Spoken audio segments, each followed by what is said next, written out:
Mayor Bruce Harrell came out in the morning and he announced this executive order to try to help small businesses, but specifically, more so, small businesses that are owned by someone who's a person of color or who's a woman.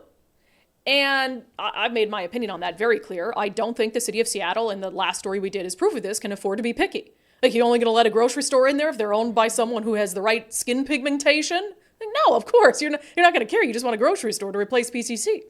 So from the mayor's office, Mayor Harrell issues executive order expanding city contracting equity, supporting women and minority-owned small businesses. Okay. Which, on its face, like, I want all small businesses to be supported, certainly. But you are in a climate right now where you really can't afford to be picking and choosing, what businesses you're going to do contracts with. You got it. I mean, good luck even finding businesses that want to contract with the city. But there was a couple of things that Mayor Harrell said in the video that just really, or in his press conference, in his remarks, that really just stood out to me. So let's listen. Now, this is not on my script, and I'm going to get in trouble by saying this. But when I was a young attorney, and that may shock you that either that I was an attorney or I was young. Either way, it might be shocking for me to say that.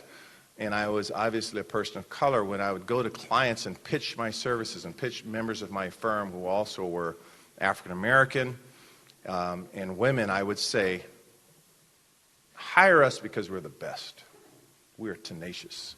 We had to work with limited resources. We had to fight through impediments to get to college and law school or these experiences. Hire us because we're the best. And by the way, we hire from people in our community. We hire voices that are underrepresented.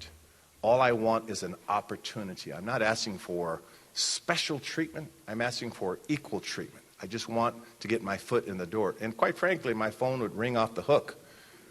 And I would never blame anyone for the racism and the unfairness in society. There's a lot of blame to go around. I'd say, hire my company because we are the best. And so I advise you, as your unpaid lawyer, that you are the best by virtue of having the common sense to be here today. What? I don't know what any of that means, except it seems like he's kind of undercutting the whole point of his executive order, saying that when he used to be in this law firm, he'd go to people and say, hire me because I'm the best, not hire me because I'm black. So isn't that what you're doing here with these city contracts is you're prioritizing people based on skin color and based on their gender, not whether they're the best? That just makes no sense to me. And then this next part, and again, I'm critical of the mayor when I need to be critical of him, but I don't think he's the worst mayor Seattle's ever had. And sometimes, though, I feel like he says the right things and then there isn't enough follow through. But I gotta say, this next clip really, really bothers me in light of the last story that we talked about. And quite frankly, if you're not doing that, and if you're doing this just to line your pockets, just to make money, that's it. I have no interest in you. I'm going to repeat that. There has to be a greater good that you're trying to do. I am trying to employ people as the mayor. I'm trying to get people emotional help. I'm trying to build networks. If you just care about lining your pockets with money, this may not be the executive order for you. It's just this guy. So he's basically saying you have to be in it to be a good, giving back to the community, and you can't just be in it for the money. So what about the other way around? You want these businesses to be working toward a better community, not just coming in. You want these contractors to be working toward a better community. What are you doing for them? What are you doing for the businesses in town? You're scaring them away. You're making an environment so utterly toxic that it's impossible for them to turn a profit. And then you want to go to contractors and you want to go to businesses and say, you can't just be in it for the money. You got to be in it to make the city a better place.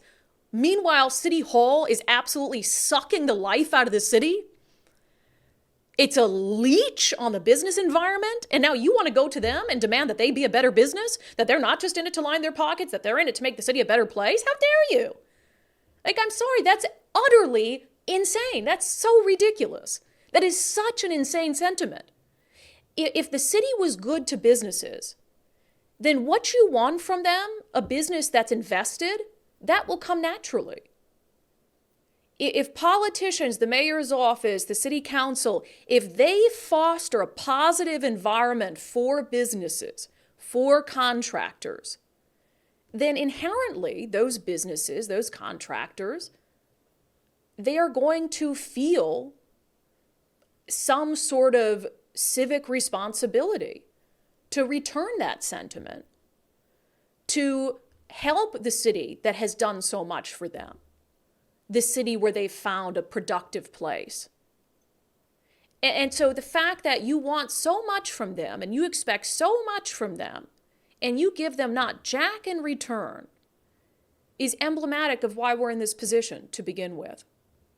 So while you have city or businesses big and small fleeing the city of Seattle, they just can't make it work, whether it's crime, whether it's taxes, whether it's just the overall erosion of downtown that has made their business model not viable. So while you have that, then you have the city of Seattle turning around and saying businesses need to do better for their community. Businesses need to be here not just to line their pockets. Prioritizing businesses based on the color of the skin of the person who owns it, the gender of the person who owns it, rather than saying, hey, if you got a good business, come to the city of Seattle. We want to put you in some of these empty storefronts downtown. We want to give you contracts with the city. If you're going to come, we want you. We need you. It's all just, it's so backward. And it's the exact wrong way of thinking, truly. And Seattle voters, 6 days from now, 5 days from now, I don't know at what point it's past the point of no return. But if you can be seeing these headlines and not realize that we really need to prioritize politicians who understand that our business climate is not good, that the public safety climate is not good, I guess you get what you vote for, but it impacts the rest of us too. Everyone outside the city of Seattle is impacted by its decline.